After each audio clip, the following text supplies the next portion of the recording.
Nuts, welcome back. Let's talk about Malcolm in the Middle, another off color or on color, depending on how you feel about mono blue. Partner deck where we're doing Malcolm and Sakashima, then we protect the Sakashima and the clones, generate 1,000,000 mana, use that mana to mill the table out or beat down a Cyberdrive Awakener, aimed at bracket 2 to at most low 3. Okay, so we've got some clones, we have some clone spells, some mill spells, some some cute control spells for sure. Each opponent mills 14. Okay. Lives and Blade of Selves, Myriad. Okay, yeah. Adorable. Idol of Oblivion, Inspiring Statuary.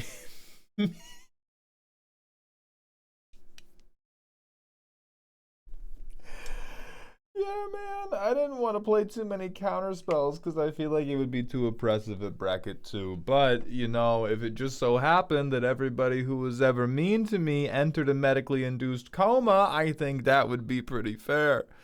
For the record, I think you should be playing this. Most of my advice will be geared towards convincing you that interacting in bracket 2 is okay. That's really cute, though. Mesmeric Orb's adorable. River Churn's adorable. Soul Guide Lantern's really bad, but okay. Maybe there's a Reanimator player, right? If we're going to mill people and there's a Golgari player, we do need this. Very cute. Creatures. Sure. Shit, 1,000,000,000 tokens. Sure. Oh, let me look and see if you have tags. Alright, so here's our mill. Adorable. Here's our counter. So we have a couple. I think that's not too bad. Here's our card advantage. Surveil X, where X is the number of artifacts you control, then draw 3. Consult the star charts, Defiler of Dreams. Eagle Vision. Eagle Vision is very cute here, especially when our commander is a literal bird. Maybe that's racist. I'm sorry. Edgar.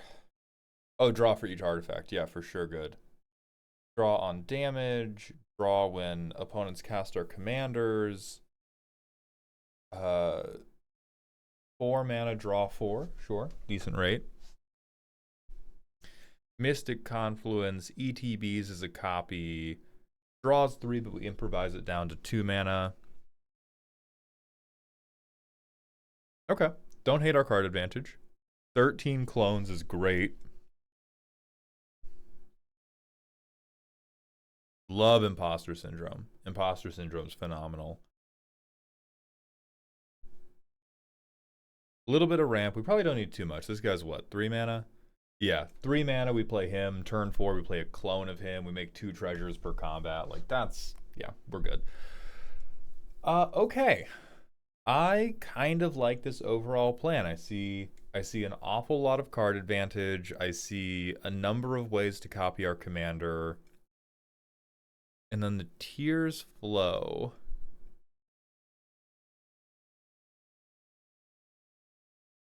Okay, I think here's my problem. Our commander, if our command zone works, we have 10 money. We have so much mana, there's no point even counting it. We have all of the mana. I don't see great ways to dump it. Like, worst case scenario, yeah, you can just chain card draw spells, right? But for a deck that wants to be making like up to 6 treasures a turn, I would want to see some of those like phenomenally greedy cards. There's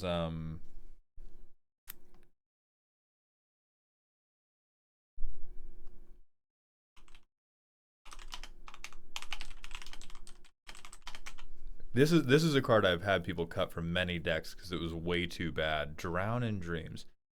Gosh, target player. But it would be oh so tempting. It would be oh so tempting to spend like 10 mana and be like, I draw, what would that be? I draw 7, you mill 14. Oh, that's such a bad. That's still so fucking weak. I can barely conceive it. But you know what you need?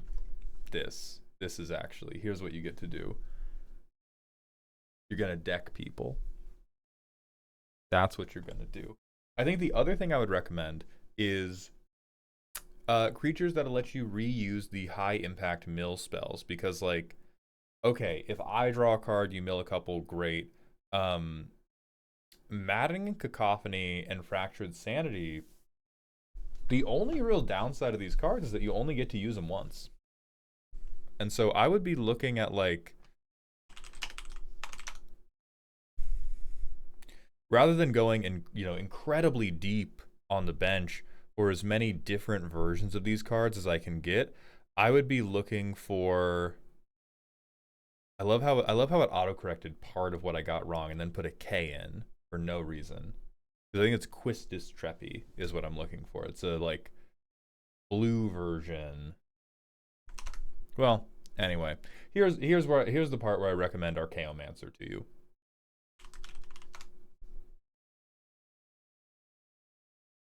And I think this goes for your card draw, it goes for your interaction, it goes for your mill spells. I think there's a lot of situations where we are playing like the 8th best version of what we can do for a really narrow archetype. Playing the 8th best version of a card is great when you are a 3-color deck that cares about something really generic, like +1/+1 counters, like I want to make tokens, like a Choco deck, actually. If you want to be a Choco Birds deck, you get to run so many, like the 13th best bird.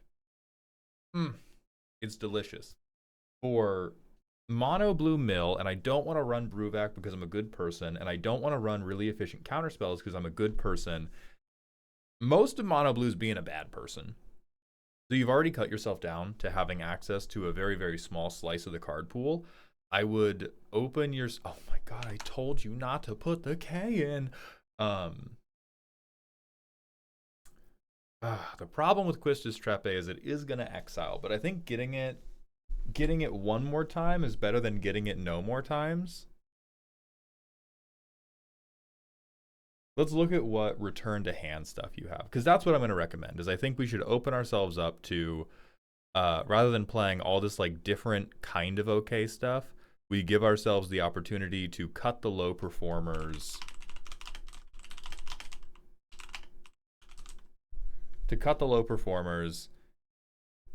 For recursion.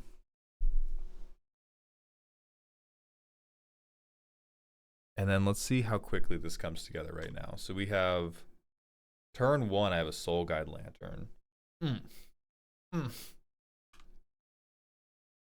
Turn 2, I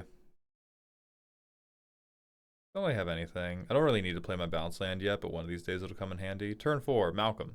Or sorry, turn 3, Malcolm. Turn 4, I Sakashima, hit somebody, draw 2 cards.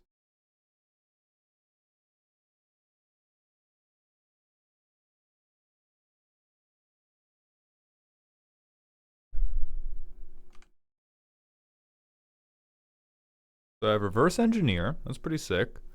I can go to combat. 2 pirates hit 2 people. Make treasures. I improvise with them. Draw 3. I have dealt combat damage with an assassin or commander. Draw 3. All right, we found Rite of Replication. This is kind of what we want. So I'm going to, at this point, I'm going to get rid of the bounce lands. We have so many lands. I'm also going to dump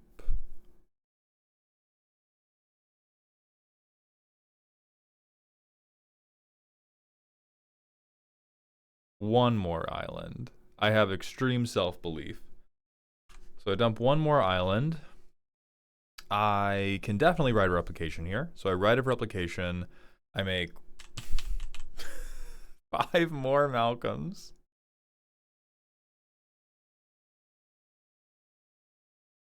I go to combat. I swing the 2 Malcolms that I do have. So I'm going to miss like 1 trigger because I don't have a 3rd creature to swing at somebody. But 7 Malcolms see 2 people take damage. I make 14 more treasures. I think I'm up to 20 overall. So I'm just going to put counters on this treasure for how many I'm working with. And here I think we're actually getting into the problem. What I talked about where our plan is to have 10 money and then we don't have great outlets for 10 money. Like turn 6 we make $1 million, perfect for bracket 2. We had no shields up, which I think we can fix. And now we're going like, now I have to be table cop, right? I'm spending 1, 2, 3, 4, 5, 6. I go down 1 treasure for Into the Story. Oh, I haven't played my land for turn yet. 2, 3. I psychically corrode.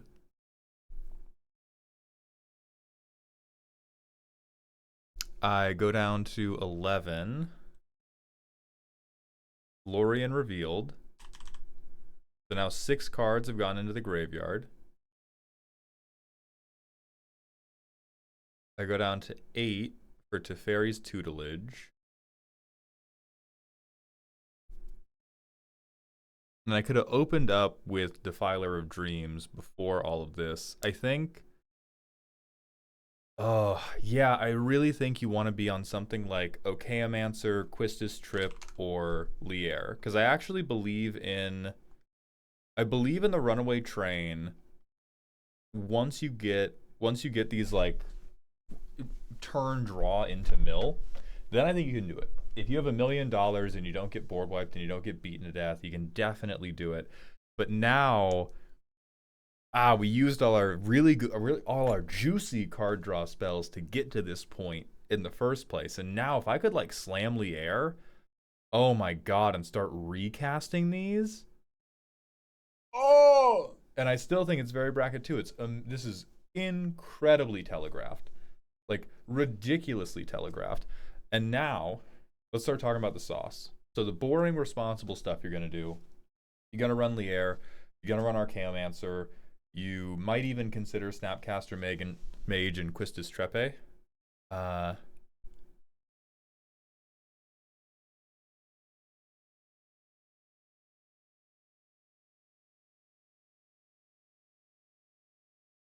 You could 1000 run Narset's Reversal. Very cool card. Very good for you. You can use it to copy your opponent's interaction. Da-da-da-da-da. Can't run Tameo because we're not in green. God bless. Mnemonic Wall is probably too expensive.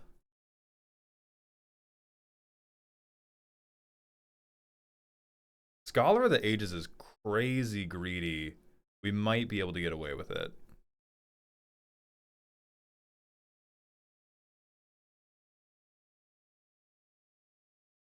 I think Chakra Meditation is probably pretty good.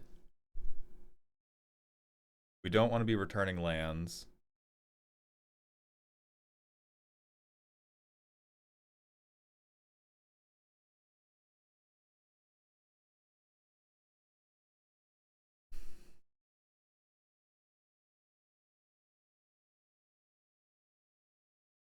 You could try Spellkeeper Weird as like an early wall to put down, but it's still kind of rough. I don't think any of the things we've seen so far are amazing for stopping this early combat damage that's coming at you.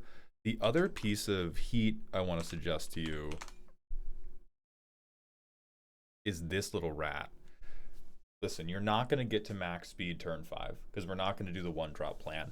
But your commander is very reliably going to increase your speed, and it seems like the way you are attempting to win is I'm going to turn my draw into mill for you. And if I'm drawing twice as many, that way you like don't have to have as much good interaction. I had somebody send in a deck like this for roasting, and I didn't believe in it, and it worked, and then I played it against my friends, and it worked again. And you could have like 10 interaction spells in the entire deck, and if you just draw 50 cards, you have multiple interaction spells every game. So with kind of the responsible, workable upgrades out of the way, crazy card draw tech out of the way, Let's talk about defending yourself, because you remarked that you don't respond well to multiple turns of people just like slamming damage at you.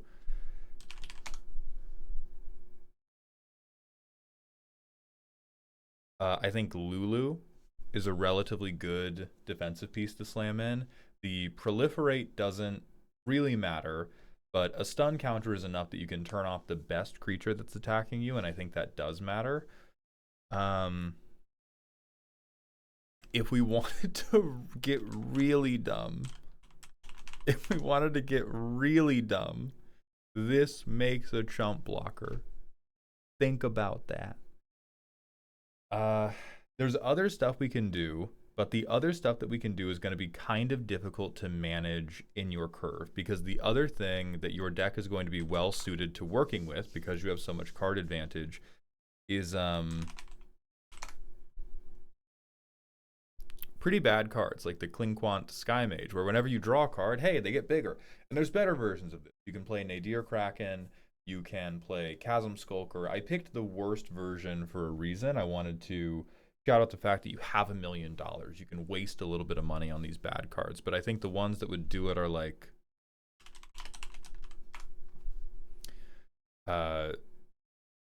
Nadir Kraken could do it.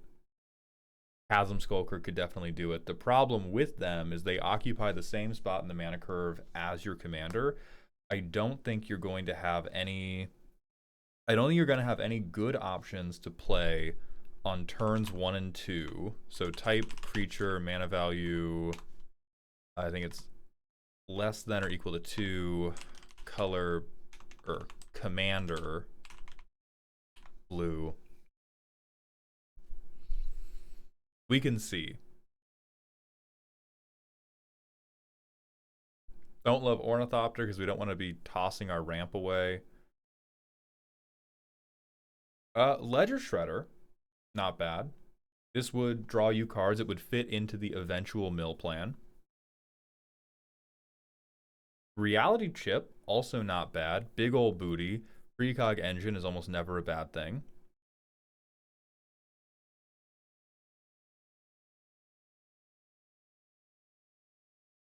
Malcolm's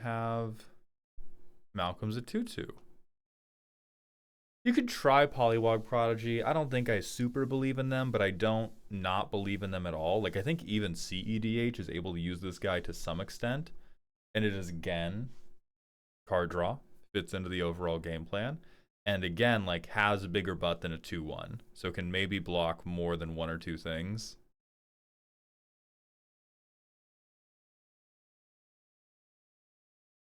I don't think Dowerport Mage is really it. You do Kami of the Crescent Moon if you wanted to try to gaslight people into believing you were group hug. I think you don't break parity on this great, but the way you break parity on this is once you get to Fairy's Tutelage or something there, then the extra card turns into extra mill. Still pretty weak.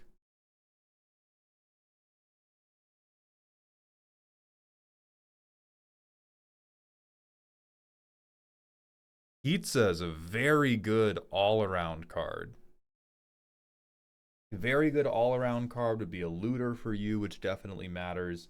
After you have the big clone turn, or after you get like multiple turns of treasures stocked up, you're definitely clearing the prowess barrier to copy instants and sorceries. And I think copying and reusing the really heavy hitters is where you want to be.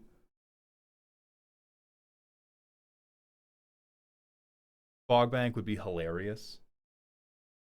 I don't think it doesn't fit into the synergy at all, but it's going to be the best thing of like, green player, please let me work.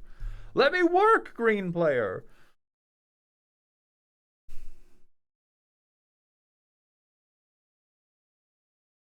Fucking poo-poo UFO, dog. Holy shit. Holy shit. Can you imagine? So that's what you can do here. These are cards that will help you because your curve, even poo-poo UFO. I know you may not believe in it because it's a draft uncommon, but you have a lot of lands. You draw a lot of cards. We were discarding lands to hand that game. A 0/4 blocker that can stuff, because like we're not going to have any one card that just solves the whole problem. What we're trying to do is What are good creatures that can bring up the concentration of 2 drops that can block, that won't interrupt playing my commander, that won't interrupt playing Sakashima, and still kind of fit into the overall game plan? I think Fogbank is the worst because it doesn't fit into the rest of the game plan. But like Poo Poo, yeah, ramping is never a bad thing. Pizza, yeah, like, and we have pretty greedy spells. Pizza, for sure, because we like looting, we like copying our instants and sorceries. Ledger Shredder is just a very good all-around card. Lulu has the difficulty of it interrupts your curve, but I think you could play it. You could maybe play it with the first round of your ill-gotten gains, and it would slow down people's really good creatures. Because our 2 drops are probably going to fend off like the tempo player, but they're not going to fend off like the big stompy player. Lulu will slow down the big stompy player enough that you can be like, okay, I'm going to get a turn of breathing room. I'm going to get a turn to try to like draw into Sublime Epiphany and copy it with Kitza or something like that. And I think Vinexed is sleeper gas. I think you won't believe in this card until it works, and then when it works, you will be a convert for life. And then I think you love Archaeomancer, you love Lier, you love Narset's Reversal, you can dream about Scholar of Ages. And I don't think I have any one specific card that you need to cut. I would just shave anything that has disappointed you for the things that let you reuse stuff. For the 2 drops, I would say probably Pirated Copy.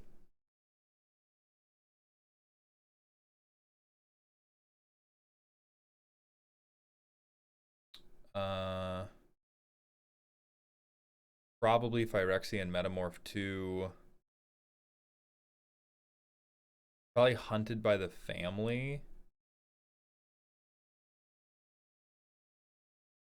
Retraced Image definitely becomes Poo Poo UFO. No thinkies. Retraced Image becomes Poo Poo UFO. I would recommend Soaring gets cut just because I hate him. I'd recommend Academy Manufacturer gets cut just because I hate him, but he is correct to have in the deck. Spectral Sailor, I think it become a different 2-drop. I realize they are a pirate, and so they have the benefit of being a pirate. I think it is more important that they can block something, since that is the problem you are having. I think these are all correct and appropriate. I think these are all appropriate, but you could try like shaving 1 and 2. Get a little bit risky, right? We're going to be reusing. We're just going to recast it. Come on, you don't need to have all of them. Come on. And then I think we're rocking, but I like this plan overall. I think it's a really good plan for bracket 2, and I hope that my suggestions are going to get you like, it's really going to be a critical mass of things that can prevent me from dying on turn 5. Then I'm sick. And then, as always, because you're a clone deck, I have to recommend things that make you more clones per clone. So Extravagant Replication, Followed Footsteps. I am less and less in my casual gaming respecting stuff that is just 1 clone. It never feels good enough. I always need multiples, or at least the opportunity to have multiples. So with that said, I wish you the best of luck, and I hope you enjoyed.